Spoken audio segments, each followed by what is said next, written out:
11 NDA సర్కార్ దేశానికి చేసిందేమీ లేదు.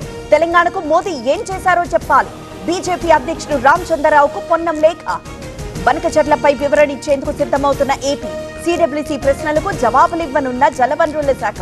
హైడ్రాలజీ డేటా ఆధారంగా నివేదిక రూపకల్పన. రేపు ఉదయం ఢిల్లీకి రేవంత్. 2 రోజుల పాటు పర్యటన. కేంద్ర మంత్రులతో సీఎం సమావేశం. పీసీసీ ప్రధాన కార్యదర్శి గడ్డం చంద్రశేఖర్ అరెస్ట్. పేలుడు పదార్థాల అక్రమ నిల్వ కేసులో పోలీసుల యాక్షన్. కామారెడ్డిలో డిటోనేటర్లు స్వాధీనం. రైతులు ఈ ఏడాది తీవ్రంగా నష్టపోయారు. అందుకే ప్రభుత్వం పొగాకు కొనుగోలు చేస్తోంది. చిలుకలూరిపేట యార్డ్లో ప్రతిపాటి భరోసా. కల్తీ రాళ్లపై ఫుడ్ సేఫ్టీ అధికారుల ఉక్కుపాదం. హైదరాబాద్ లో 48 డైరీ సెంటర్లలో సోదాలు. నిబంధనలు పాటించని వారికి నోటీసులు. ఈ happy fathers to be day సందర్భంగా తండ్రి అయ్యే దిశగా అడుగులు వేయండి. OSS fertility in the good hands of science. మాలిలో ఏపీ యువకుడి కిడ్నాప్. తమ బిడ్డను రక్షించాలని వేడుకుంటున్న పేరెంట్స్. ఉద్యోగం కోసం మాలి వెళ్లిన అమరలింగేశ్వరరావు.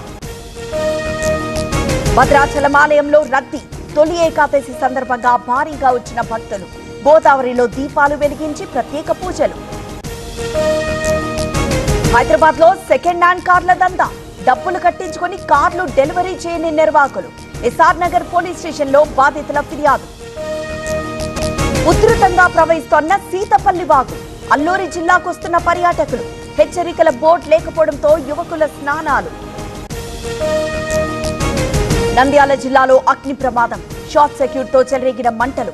వెలుగోడులో 15 లక్షల ఆస్తి నష్టం. నేడు జనసంఘ్ వ్యవస్థాపకుడు శ్యామ్ ప్రసాద్ జయంతి. ఢిల్లీలో నివాళి అర్పించిన రేఖా గుప్తా, అశ్విని వైష్ణవ్. ఆయన సేవలు గుర్తు చేసుకున్న నేతలు. నాసిక్ జిల్లాలో భారీ వర్షాలు. గోదావరికి పెరుగుతున్న వరద. పూర్తిగా నిండిన గంగాపూర్ డ్యాం. బ్రెజిల్లో మోదీ పర్యటన.